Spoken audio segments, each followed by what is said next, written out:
What has changed in your 5 position play from like 2 weeks ago to today? Like, what's new?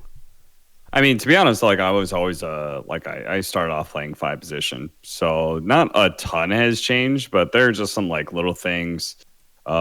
I'm better at doing like half pulls. I think we've got like better coordination on what to do and pulling and zoning out the enemy at the same time. That's like the best move you can make in dual lanes right now. Is if you're able to successfully pull the hard camp and then force the fight onto them. And even if you trade off, like their creep wave is dying to the hard camp while you're fighting, so they miss out on so much. If you can make that play correctly, I think it single handedly can win the lane. They just miss a full wave, and it's and your support hopefully trades off and gets to bring regen back in. It's really good. It's so refreshing to hear you talk about actual like real Dota that actually matters, because when I think about pulling in my safe lane, it's just, absolutely miserable more often than not, because I think I have, I'm not in the 7K bracket. I think everyone knows that. We can preface that there, but oh really? I feel fuck you really. I think I'm at a point where supports are really excited to pull because they think like it's helping. But I'd say in about 50% of my games, I get a support player. God, some people in the guild are going to listen to this and they're going to know that I'm talking about them. Fuck. This is going to be awkward. Where your 5 position will pull to the small camp when the enemy wave is like already pushing or like heavy under your tower, instead of like trying to equalize the creeps by your tower. And then it just launches this crazy, I have 2 waves under my tower, then we have 2.5 waves pushing, and then it goes back and forth, and the offlaner gets so much because they're CSing under tower. And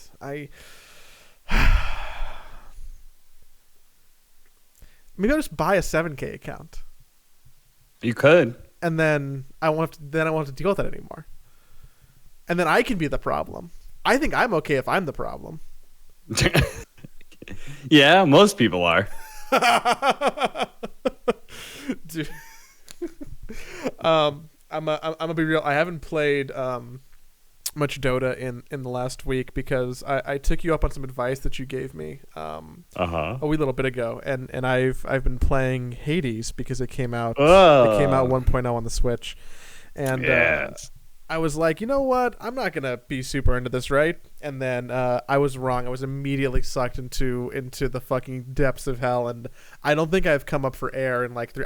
I'm pretty sure I spent the majority of Sunday just grinding and grinding. It's a great game, isn't it? It's so good, dude. It's so good. It's so good. I think that if you don't count Slay the Spire, because it's a card game, Hades is like my favorite rogue game by quite a margin at this point. It just does basically everything well, and I think that I have fun with all the weapons. I haven't found myself being bored yet at all. I kind of like the dating sim aspect of it. That's kind of fun. Yeah. Because it's fun because all of the characters are great, right? Like, is there a god that you're just like, oh, I hate talking to you? Right? Like, all of them are so unique and fun, and I think the voice acting they bring to it is really good. The artwork that they have, like, every single god, I'm like, nice, I get to talk to you. Cool. I'm super interested in, I'd love to hear some of their voice actors without the filters to see some of the acting that's going on, because some of it is like really cool character work. I should look at the credits and see how many people they have, if there's like people doing multiple voices for them. But I've always liked everything Supergiant's made. I was definitely a Bastion fan. I really like Transistor. Pyre's like a good game in theory that has a lot of like wonky parts to it, so like whatever. Yeah. And I wrote Hades off because I'm like, I don't really like roguelikes that much 2 years ago, or it's in early access, or it's on like the Epic Store or some shit like that. Like whatever. Fuck you, Fortnite. But it coming out for the 1.0 update was pretty great. I ran into a problem that I've never had with like a real game release before, and that my save file got corrupted. There was a bug for the first, I think it was like a week and change now on Switch, where if you spec your mirror attributes in a very specific way, your save file just breaks. And you go to load into the game, and it's like it crashes on load. And at that point, I probably put like 5 hours into it, and I'm like, am I going to restart a new save file, or am I just going to wait? Because all over the internet, they're like, hey, we know what the problem is. We're going to patch it. This is affecting like literally 1 out of every 2,000 people. Very sorry. And I was like it's like, I was so excited. It's like I got some kind of rare disease.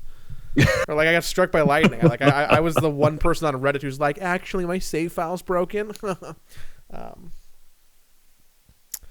But... So what happened? Did you restart? The patch just came out like an hour ago. I did restart though. So my original save file is null and void because my new one has like probably 15 hours in it. Have you had a successful run yet? I have. My successful run, I believe, was on number 14.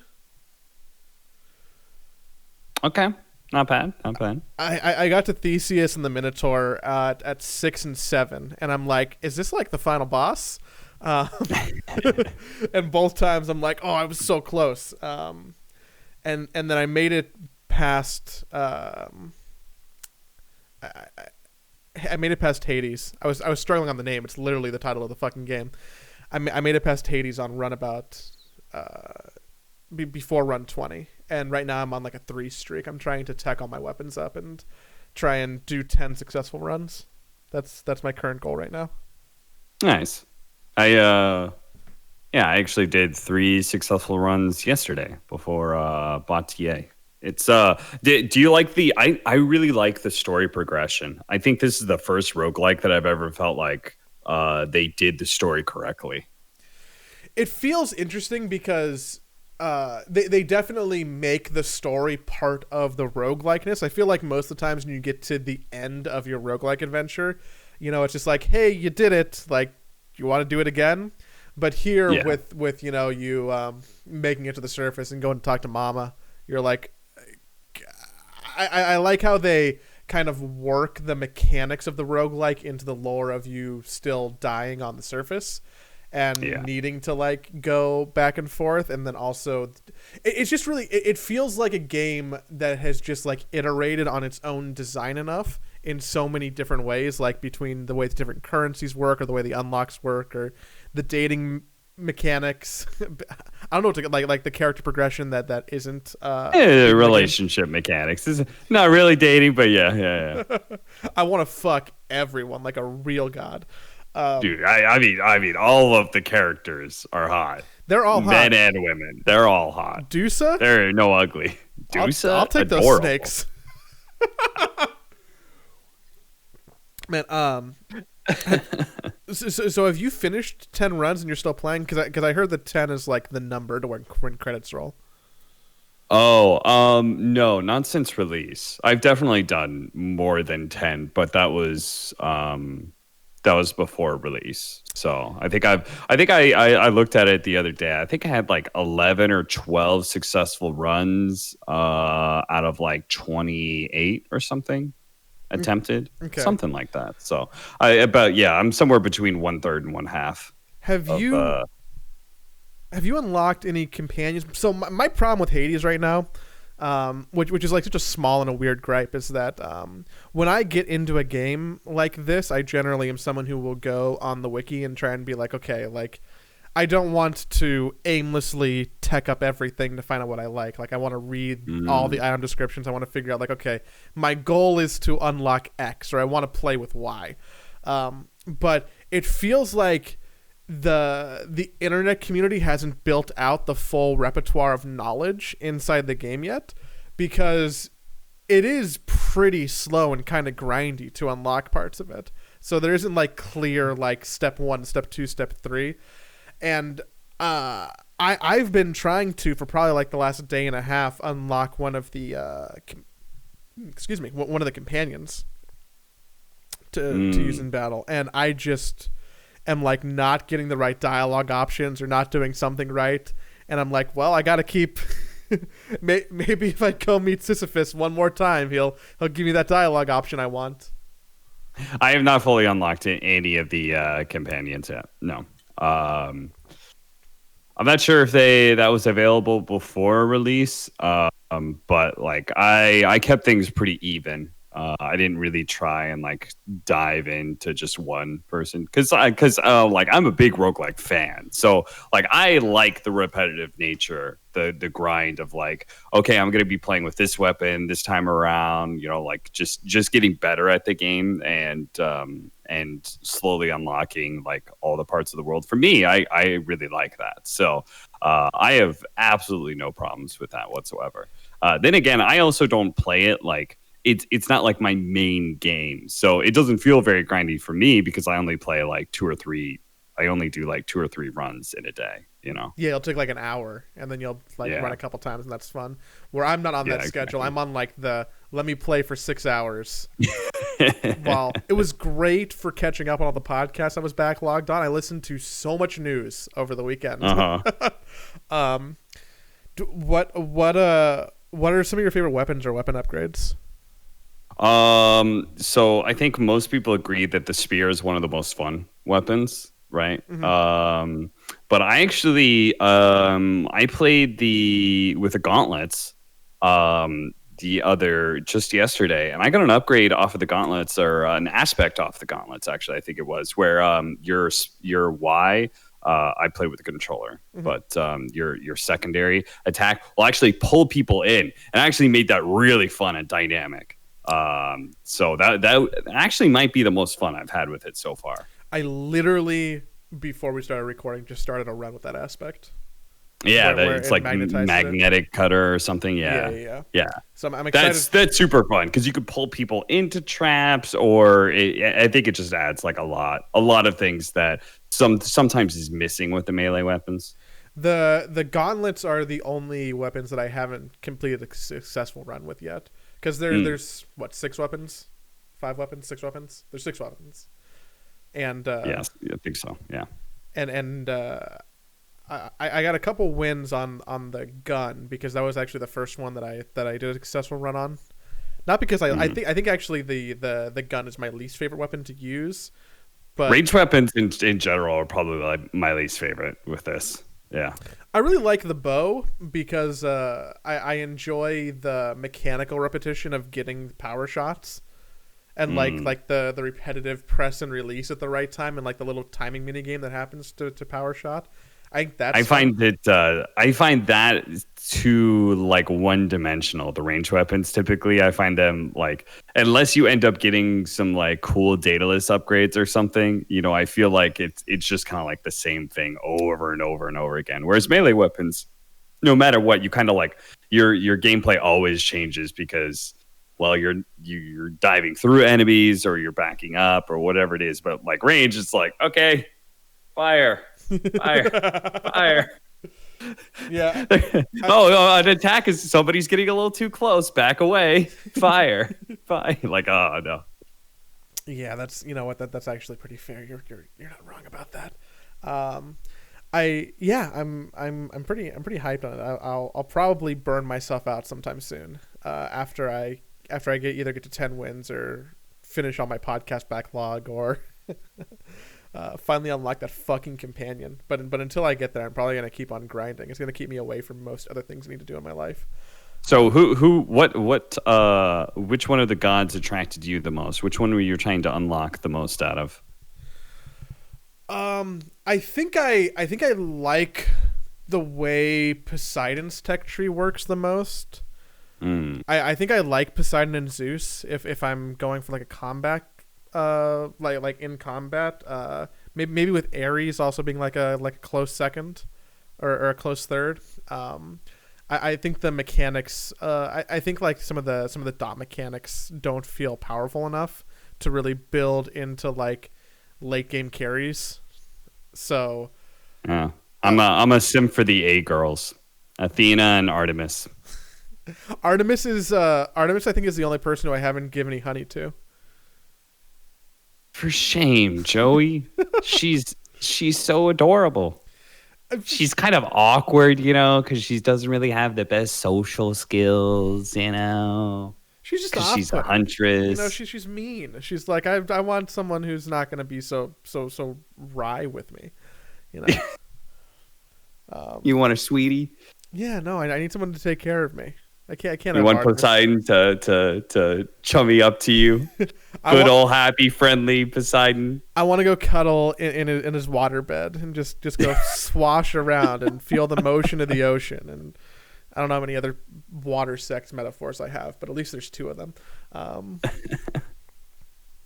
Man, yeah, I try and tech into Poseidon a lot because I think Rupture is probably one of the most overpowered abilities. That's fair.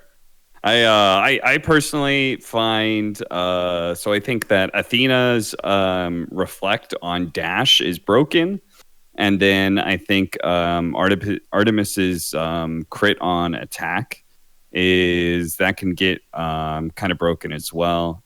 And then I actually really like Demeter's toolkit very often, though sometimes it can be super useless.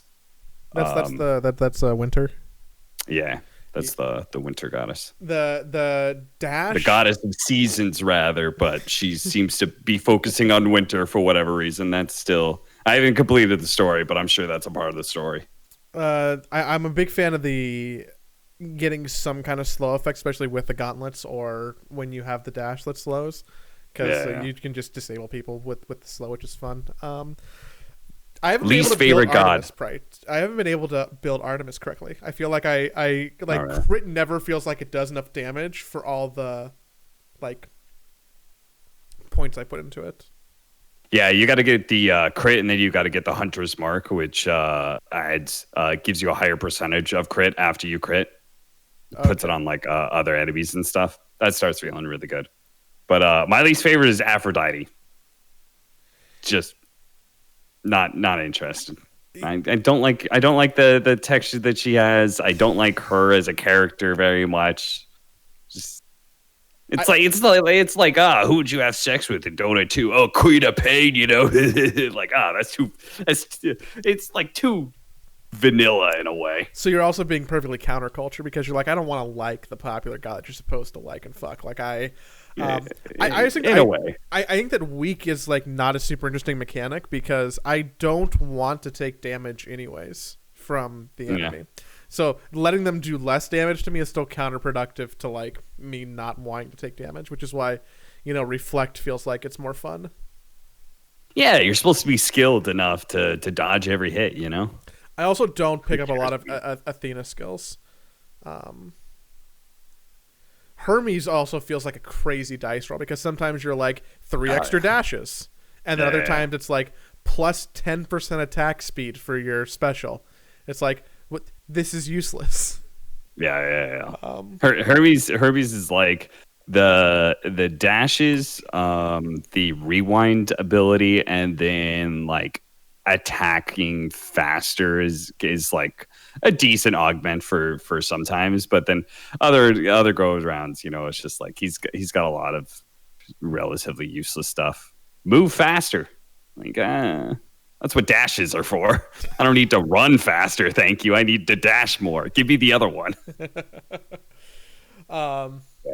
Yeah, I'm having a pretty good time. I'm definitely not gonna get super deep, and I'll probably I think that I still would rather play Slay the Spire if I'm just looking for a pickup game. But Hades is rapidly coming up that list. I think that it's kind of it feels a little bit like a universal recommend for someone who either likes Supergiant games or knows they like roguelikes or likes real-time combat that's portable. I feel like it services a lot of different people, and there's not many people who I would recommend it to. I guess only if you're really against the idea of roguelikes, or you don't like fast action games, or you have some weird averse thing to Greek mythology and you just absolutely refuse. Yeah, honestly, it's just Supergiant games, they just don't really miss very often. They missed on Pyre. They missed on Pyre, no doubt, because the core of the gameplay was, in my opinion, bad. Really? But everything else about it, right? Character design, music, voice acting, artwork, all those things. They always hit on all of those things. Dude. It's just the core gameplay, for my opinion, of Pyre was. We have totally flip-flopped opinions on Pyre because I couldn't give a fuck about everything that wasn't playing fantasy soccer. Like, fantasy soccer, especially, did you ever play with another human being? No. Like, there's... I think that it's not great, maybe in the story mode against a computer, but... you could, if you wanted to do like a comedy esports league, like you get people to play games that are like hyper cool and competitive, but like are not true quote esports. I would so throw Pyre on that list because the actual mechanics of the fucking fantasy dodgeball soccer were pretty fun to me. I just used to, like when I was playing in story mode, like I was just like, all right, does not seem to be a terrible point to me having. What do you get, 2? Do you get 2 units you control? You get 3 units you control. Yeah, and most of the time I was just playing with 1. I spec'd my team out to be a lot of little dogs that ran fast. Okay.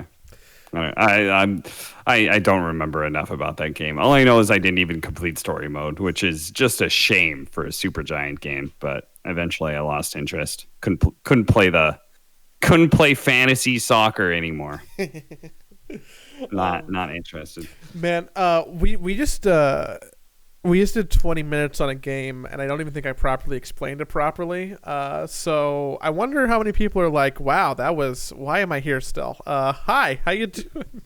Hey, everybody. Yeah. Welcome to the show. You should play Hades. It's on the Switch. I think it might still be on sale. It's pretty good.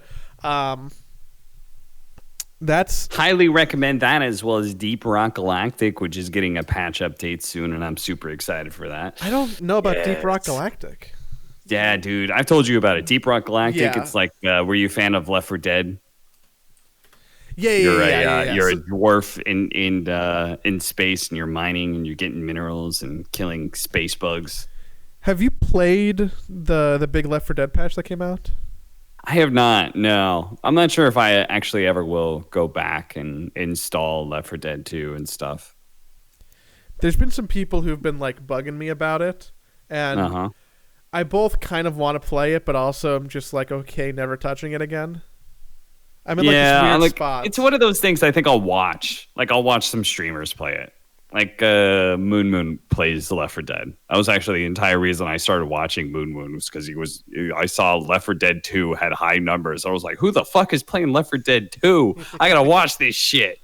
This is excellent. And yeah, that's exactly. I just watched all the VODs of him playing Left 4 Dead 2 because that was one of my favorites. But I'm not sure if I'll ever go back and personally play it. I don't know. I just played for the first time. I know that this is... I'm a little late to this party, but I had my first batch of Among Us games this weekend. Oh, same? How'd that go? With my IRL friends.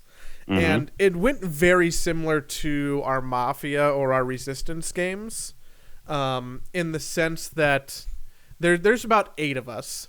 And I'd say 5 of us are some varying degree of like medium to high skill and like kind of understand a lot of what's going on, and then there's a subset of people who definitely enjoy playing but are either always like really bad town or not fully adept at either like the physical mechanics of the game or something else.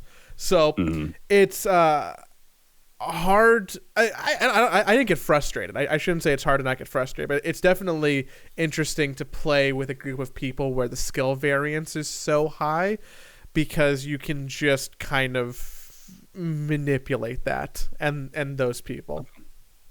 Yeah, it's I could definitely see that. I played a bit. It does scratch the same Mafia vibes. Just the mechanics are more abusable for skill differences, I would say. But it scratches the same Mafia vibes because I know that because it's one of those things that I'll pick it up and I'll play for a bit and then I'm kind of just done. You know, I played our group our quarantine group plays Mafia like 2 or 3 times a week. And I joined them for a couple games, and I was like, okay, I had some fun, but then I'm just kind of like done. People just get too try hard with it. I think it doesn't remain fun when people are super try hard. You know, I played because you know what? Actually, the reason I played was Slacks was playing. I saw Slacks was playing. I was like, oh, I always have fun. I always have fun playing Mafia with Slack. So I was like, shit, yeah, I'm down to do that. But otherwise, you know, it's just like people treat it way too serious. Like of course, I'm a competitive person. So when the game starts, like I'm gonna try and do everything I can to win. But like ultimately, I don't feel like I'm having that much fun most of the time. I find that I struggle to have fun playing Mafia over the internet versus in person. I feel like there's something about like the visceralness of like watching someone's face and being in the same room that doesn't necessarily translate to a Discord call. And Charlie the other week was like, "Hey, you should come play with us." And I'm always relatively intimidated to come and join Mafia, the group of people, even if I know some of them who like consistently play together, because there's like a whole different metagame and world that exists inside of like that Mafia group, right? So it's like I guess scary to come in and be like, "Hey guys." I actually kind of find that fun because it's easy mode Mafia, I think. Whether you're town or your Mafia, as long as you are a somewhat talkative person, you have every excuse to be able to be active in the discussion and talk things out. You know, like everything that you notice, you can ask people about. Like, hey, does he usually play this aggro when he's town? Or like every single thing that you know, you can ask people that and facilitate conversation. And you just end up looking so town because you're doing that, right? Because people don't really have a read on you yet.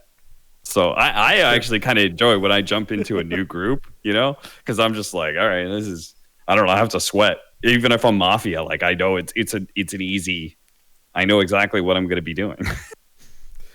I need new people to play. I've always enjoyed playing deception games like that, but my core group, like when we get together and play Resistance or Werewolf or something like that, the meta has just shifted to fuck Joey. He never gets to live under any circumstances, no matter what, because he's a piece of shit who's fucked with us too many times.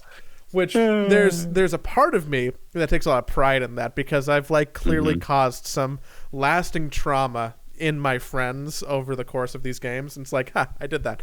But other times it's like, man, sometimes I want to play too. Yeah, I think we generally speaking have because I think the groups that we've played in, like people have just gotten good enough that there's no one person that people look to as like, oh, we gotta kill him first if we're Mafia or something like that. I feel like early on when we were playing Mafia back in the Mafia Land days and stuff, it's like that was a thing, but it is kind of interesting. Like the more people play Mafia, they just get better at lying. They get better at detecting and stuff like that. And it's, I think town actually gets really strong the more you play Mafia, because people just get a better read. Sometimes there's things like I was playing the last game that I played at Mafia. I actually did a sick job. On the very first day, I was hard clearing myself as town. But we had sort of like a noob who was doing the moderating, and the day went on for like an hour and 30 minutes or something. The very first day. And like the first 45 minutes or something, I was clearing myself and doing a great job. But I was like, at some point in time, I just got fucking tired. And so I made some YOLO play. Like somebody called cop and I counterclaimed them. I was like, whatever, man. I'm done with this game. Like I'm trying to play some Dota today. Like what the fuck? Keep me out. But I forgot what the point of this was. I'm caught up on spending 90 minutes on day one because keep me out. I don't know what the hell happened. And the thing is, you can't say anything, right? Because it's like it's good for town for days to go longer, right?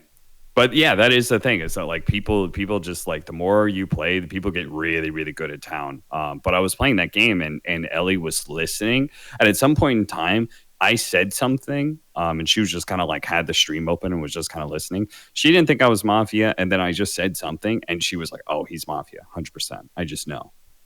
And she couldn't say exactly what that thing was. She forgot what it was. But I think everybody gets that. There's just something, you just get that sort of gut read once you play enough with somebody that you're like, there's something off about what he said or how he said it. And sometimes you can't even like fully realize what that is. It's something in your subconscious that's picking things up or something. I find that really interesting. I think it's interesting when you talk about it from the sake of just being able to like read and understand people. And I think that people who enjoy those games or Mafia from a base sense generally tend to be people who kind of enjoy those weird interpersonal communication quirks where you're like kind of dissecting a human and you're kind of understanding, just verbiage and syntax and communication and body language if you're in person, because that's half the fun of it for me, is to kind of like sit there and have an excuse to psychoanalyze people in the middle of like some kind of game construct, because it's not every day that you just get to go like have conversations with your friends in some contrived way where you get to like kind of break into their psyche, and I think that's super interesting, right? But like Mafia lets you do that, so you can just be like, oh, I know this person. Like when I play games with Nick, like I've lived with him for like 4 years. I can look at him and just know when he's lying. That's like we're in a relationship basically, right? So it's I think that stuff's like really fun and really interesting, how strong human nonverbal communication can be, and like that feels like a very fun way to express itself, which is also why I like playing. Do you guys play with webcams? Oh yeah. They all play with webcams. Okay. And one day they dressed up in suits and stuff just for shits and giggles. That sounds like fun. But yeah, they everyone has a webcam, and it's pretty fun. You should definitely check that out, since I think you're a bigger fan of Mafia than maybe I am. But yeah, I am. I'm just you wouldn't know it. I'm so shy. I don't want to. I gotta talk to people. I know. Like I just want to go lay on the fucking hammock and play Hades, dude. I tried something new. I am about to turn 30 sometime soonish, and I tried something that I never done before in my life. You know what that was, Joey? Oh God, I'm trying to think of something funny to guess. Did you go to therapy? No, I've been to therapy long ago. I went to therapy as a teenager, actually. Oh. Yeah, you should. If anybody out there who's going through anything like that, check out therapy, man. It's great. I promise you. It is very helpful, I think, as long as you find the right therapist. Yeah. You shouldn't be ashamed of those sort of things. But the thing that I did is that I tried edibles for the first time. Oh, okay. Go on. Yeah. So I am not really big into. So I've never smoked a cigarette. I have smoked weed number of times. But like not very often. That's because you're fucking cool, right? Sorry, I'm not making light of the situation. That's I don't drink. I don't drink anymore, and even when I did drink, I never got drunk. I'm not sure if I've ever actually gotten like real drunk. Like I've gotten tipsy a bit, but like never that far. I like to remain pretty control my facilities, but I did like I kind of like marijuana. It's okay, but I wanted to do something that wasn't smoking, so I wanted to try edibles, and try edibles for the first time last night. That was all the trope about like even knowing, like I know that there's this thing out there about like, oh, it's not going to kick in until all of a sudden it kicks in, but like knowing that, and I'm sitting there going like, the package says 2 hours, and I'm like, It's been an hour and a half, and like I don't feel anything right now. Yeah, it definitely kicked in. It definitely kicked in. There's About an hour and a half in, I was like, okay, I'm gonna try another one, and then hour 3 comes around. I'm like, oh no, it's definitely hitting me now. Did you and Ellie do it together, or was she just watching you? Okay. No, we did it together. That second one always gets you. I've made that mistake once and then never again. I found ones that I like more than other ones. I feel like I consistently go back to like a similar brand because they're like consistent. Because at first I don't really like the idea of smoking in general. Like I've also never smoked a cigarette. My grandparents smoke. I think it's fucking disgusting. It's gonna kill them if Corona doesn't. But even like vaping, like my lungs aren't super healthy. Like I got some asthma shit going on, so I'm like, oh, edibles make sense, right? But I think when I first tried them, the first couple of times, I just had too much, and then I would get sick and not feel well. But after I found out like the right way to do it, and like, you know, I don't do it when I'm super full because they don't really work, or I know that if I take them at like a certain time of night, I'll be able to like feel something, enjoy that, and then go to bed. So I feel like I have an experience to get it down to a science. I was over at my parents' house last weekend, and my dad looks at me. He's like, "You ever been to a dispensary?" And I'm just looking at him, and I'm like, "Where am I going to take this conversation? Where is this going to go? We never talk about anything like this." Little do you know, old man. What's going on? What's going on? What's going on? And my friend's there with me, and she actually took some of the heat off that. But he's like, "Yeah, I want to try microdosing. Like, I really want to try edibles." And I'm like, "Dad, you're fucking cool." So something's in the water. Something's in the water in Los Angeles, because you and my dad had the same idea at the same time. Except it sounds like you actually converted on it. And so you've never tried to get your parents to try some with you? My mom. Because I tried to do that with my mom. My mom. But unfortunately, she works for a government contractor, so she's, you know, she doesn't get drug tested, but they're not supposed to. So I grew up in a household that was like, I guess, pseudo straight edge. My parents never drank, ever. They used to when they were younger. I've seen my parents drink around me like in my entire life, probably a handful of times, maybe 4 or 5. Like because it's so rare, I have like vivid memories of like my dad having a Budweiser on New Year's, or being in Vegas with my mom and like her getting a shot with a friend, and like very, very, very few occasions, right? So I think what that led to, because it was never like normalized really in my house, is that it was always like semi-taboo, both like the drinking, and then definitely the jazz cabbage, the reefer, the wacky tobacco. Because you know, when I was younger, my mom would always talk about like, oh, these are like the worst things ever. Like, I mean, I don't understand why anyone would ever not want to be sober or get high. Like, I just don't get it. And of course, that always made me more interested as a kid, because I'm like, okay, well, like, if my mom doesn't want me to do this, then surely, like, that's really cool, right? But I've never really had those conversations with her, because I know that she was always so against it. But I think that they've definitely chilled out more in their older age, or even as society's like normalized it. Like, they give my fucking dog like light edibles when there's fireworks going on, because it makes him not go crazy. Or, you know, my dad's like, oh, I should go to a dispensary.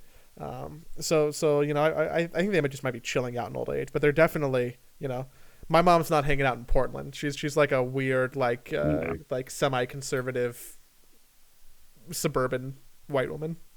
So we grew up like kind of similar in that regard. I think my mom has only like tried alcohol like in any form, like even a sip, only like a handful of times. She just thinks it's disgusting. But like I kind of push this on her, because I feel like she she's like one of those people who works really, really hard, and but she loves like taking naps and reading and like that sort of thing when she does get her downtime. So I'm convinced that weed would be right up her alley. But unfortunately, she works for a government contractor, so she hasn't been able to. But she says she will try it with me at some point in time. I'm looking forward to that. I think it'll be fun. See, now I think that's where the disconnect is. Like, you think that'll be fun, but I can't think of like a weirder experience. Like, I feel anxious at the idea of getting high with my mother. I think it would be like terrible. See, for me, it's just like I feel like my mom. The one thing that I wish she could do more is just relax and chill out. Like, for whatever reason, like, my parents are so hardworking, and I ended up being just like the super chill one between the three of us. Like they like, they work really hard and they stress about their work and stuff. And like, even before I was a video game commentator, I was just kind of like cruising through life, like, I'll find a way. Like, I didn't really try and stress about things too much. And they'd always ask me like, why don't you stress about these things? I don't know. Like, I don't know, man. I watch you guys stress out, and I figure it doesn't seem worth it to me. Did you have a good time at the dispensary? I feel like I'm always interested in Oh, we actually delivered. Oh, wow. Yeah. Didn't even have to go to the dispensary. God, 2020 is wild. But yeah, it does. Los Angeles 2020, things have changed a lot in the last 10 years.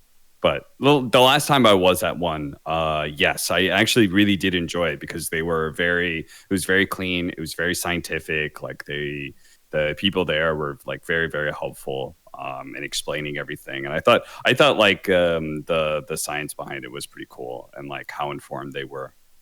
It's always one of those weird moments for me where like I'm in. So a lot of times dispensaries, for people who've never been to one, are staffed by aggressively nice people who are aggressively into marijuana. So, and all they want to do is share their knowledge with you. So they're like, what do you like? What are you into? I will explain everything in the store to you. And I'm just like, can I have that one and walk away? Like, I don't want to talk to you. Yeah, I don't know how these things come about. I don't know what the transition period was for the last 10 years, but I feel like a lot of these people were just like huge weed heads before and knew everything about weed, and they just managed to make it their job. Yeah, I think that's accurate. I think a lot of people were like really into it. And generally, like, dispensaries are also wild because the way that marijuana is criminalized in the United States from the federal government is that it's still illegal, which means that you can't go to a bank like Chase or Bank of America or Wells Fargo or what have you and have a business bank account for your marijuana business because it's illegal, right? So these businesses are all operating like completely on cash, and they pay their employees pretty well. Their employees like are generally super into the industry because they're big stoners. And it's really interesting to see how it's developed over the last, in Los Angeles over the last 5-10 years.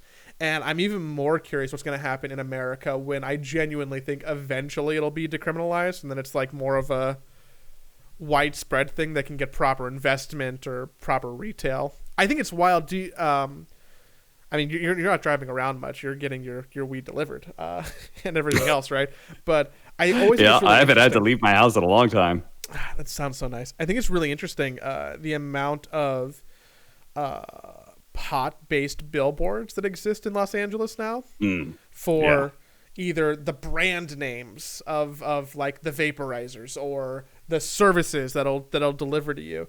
And it's wild that there's no legislation yet or laws because, like, you can't do that with cigarettes. You have to be very specific doing that with alcohol.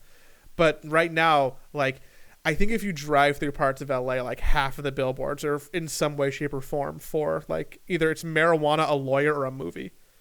Yeah. When I drove up to Washington, just going up the West Coast, because Oregon, California, and Washington all have it legalized. So they like the billboards just are all over the place on the highways and stuff like that. You know, because going up the coast, especially, it's a lot of places where people will spend a weekend at the beach or something like that, and, or go up to the mountains and like stay in a cottage or something. And so everywhere there's some sort of sign that's like need weed. So it's like, what do you need when you're at the beach? It's like, I guess I need weed and firewood, and I guess that's it. But that's about all. I mean, I did Bati. That's the other thing that I had going on. That's about it. I'm curious. How is that done? Did that finish? Yes, Bati is done. Who won Bati? Bati was won by Tiny. Tiny. Yeah. And guess who called it? This guy. Are you like are you a bot savant? I really am, because there was predictions for Bati. That's like a really big thing. People like betting on it. So I ended up getting tied for 5th place. Was Tiny like not a top seed? Tiny was, he wasn't like the highest seed. I think he was put at, in the playoffs, people had him as like 5th most picked for the winner of the whole event. But it was like they're like way behind leaders like Undying. Undying was like hugely favored. But yeah, I was pretty proud of myself, man. I got 5th. A solid analyst here. I don't know, like 600 people predicting. What was? Give me the cliff notes of why you liked Tiny. I think he's a broken piece of shit. Seriously, I think Tiny is just straight out, flat out busted, and he works really well for Bati. Okay, so you think about it, right? Tiny, okay, level 5 Tiny. Everyone's experienced that. This guy just rolls up on you, avalanche tosses you. Oh, hey. Wow, that was cool. 100 to 0. That's nice. Guess I'll have to buy a raindrop. Okay. Level 15 Tiny. Oh, good. Now, instead of just, walking up a high ground and walking into a Tiny, he just blinks on me and instantly combos me. Fun stuff. 100 to 0. Very cool. Very, very cool. Level 30 Tiny. Oh, well, Tiny's a mid-game burst hero. Surely he's not good at 30. Oh, no, he turns into a goddamn carry. Oh, and he gets toss charges as well. Can't forget about that. So he can actually still burst you down, and then he'll beat your ass with his giant tree club after he's done tossing you up in the air 3 different times with Avalanche, taking 2,000 magic damage. If you have any health left, he'll beat your ass down with a AC Daedalus. If he's hitting for 1,000 damage crits. Yeah, good stuff. Tiny's a broken piece of shit. And that's why I voted him to be the winner of Bati. And that's why I was right, because he's a broken piece of shit. Is Tiny the one who all the bans are getting thrown out in your pub games? I actually don't ban. I just forget to ban most of the time. I just don't give that much of a shit. It's like you're faced with this hero list. You're ban a hero, and I'm just like, whatever, man. I'm just here to pick my hero. I'm just here to pick my 5-position Lich or Jig hero and spam it out. Let me say, practicing 5-position is incredibly boring. No wonder I don't see captains grinding games. Or when I do, I see them playing I see Insania playing 4 Wind Ranger all the time instead of playing 5-position. Because grinding 5 is, it's not fun. It's not fun at all. Every time I load into a lobby, I just type TE, Techies pops up, I click it, then I click ban every time. Dude, I haven't played with the Techies in months. There's this guy in NA, he's rank 61. I don't know who he is. He is playing core Techies. He's playing mid Techies. He's insanely good. He's great. He's very, very good. I played with him. He was mid Techies. He owned. I played against him. He was playing 4 Techies. He owned. Techies is a broken hero, man. Techies, I do not understand the pro players that are timid about this. I've heard them speak about it. I've heard them say, "Well, I just disagree with his playstyle. I just think that I just disagree with." Dog, it's in the game. It's goddamn broken. Work it into your toolkit. What are you doing? Why are people not like actually working to get good at this hero? Because I swear to God, fundamentally speaking, he's insane. He's got some 800 damage nuke, 6-second silence. Is that not appealing to anybody? This is the moral high ground argument. You don't want to be that person, or like everyone agrees to Fuck not that. do it. There's millions of dollars on the line. Not anymore, man. It's 2020. There's no one. But what? There's like a Dota pick going on. That's over. Like there's hundreds of thousands of dollars on the line. Oh man. Well, I guess now that bot TI is over, are we just going to be done with Dota for the rest of the year? Yeah, that's it. TI's wrapped up. No more. I honestly don't know. No tournament organizer has contacted me about casting. It's so weird when you don't even get asked, you know? It's like I would say my rates are too high, but like they didn't even ask me, so they don't even know what my rates are. So I know ESL is coming up, and they didn't contact me. Feels bad, man. Oh, but you're like something else is coming up. I'm not sure. Oh no. Oh, yeah. Dude, it's all over.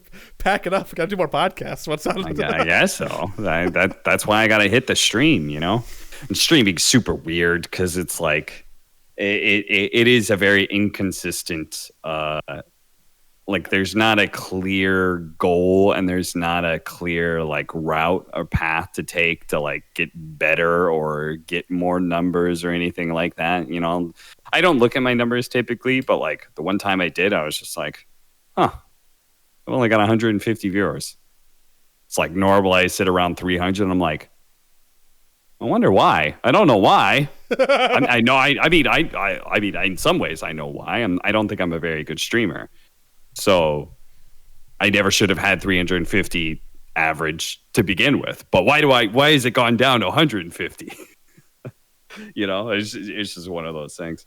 And then, you know, I guess like I'm working on the voice acting stuff again. I'm grinding on that. And I don't know. I'm just going to try and keep myself busy, I guess. We'll find something to keep you busy with. I'll throw you stuff to do. I need some help with some taxes. I need some. Okay. Man, yeah, it is weird to. I didn't even know there's events coming up. I figured that we were just going to be done for the rest of the year. No, we got ESL 1 Germany, I think. I think that's what they're calling it. I mean, it's just another ESL online thing that they're doing in a couple different regions. It just has the name Hamburg or Germany attached to it because they're Mercedes-Benz sponsorship, I presume. Well, maybe between now and then. I guess we can't get an S class if we're not going to work the event, right? So. They didn't give me an S. They let me ride in an S class. Yeah. They let me ride in one a few times, but no, they never got one to me. Fuck them. Sadly. Oh, all right, my dude. I am going to go. Oh, God, that beard scratch is probably really. Oh yeah, no one wants to listen to this anymore. No, I'm so sorry.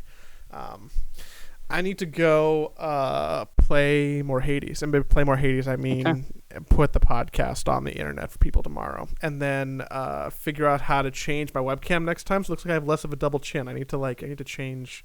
Maybe I need to sit lower. Maybe I need to hunch over. I don't know. I think I'm just going to starve myself. You get a stare down like this. Hey, everybody. I stepped on a scale yesterday and I was really upset with myself. Hope you're doing well. Please remember to eat healthy in quarantine because you'll be like me and then you'll start to get fat again. Come on, Joey. You gotta. I'm doing pretty good right now. You gotta join with me. Eat less. Me and you, we have the same problem. We have no problem exercising, but it's quarantine and stuff, and we live sedentary lives. Our problem is eating, both of us. We just love eating food. It's so good. Yeah, I think I need to go back to counting calories, because then I can like, maybe I'll get like a whiteboard. I can put it behind me, and I can just like write it down, so everyone on every video call I'm in can just shame me, be like, "Wow, you had 3 pints of ice cream today," and I'll be like, "Yeah, it was really good." I'll be like, "That was 3,000 calories," and I'm like, "Yeah, that was breakfast." Like, yeah, I've decided that I'm going to be hot by Thanksgiving. Okay. That's how that works, right? Hot by Thanksgiving. Hot by Thanksgiving. Yeah.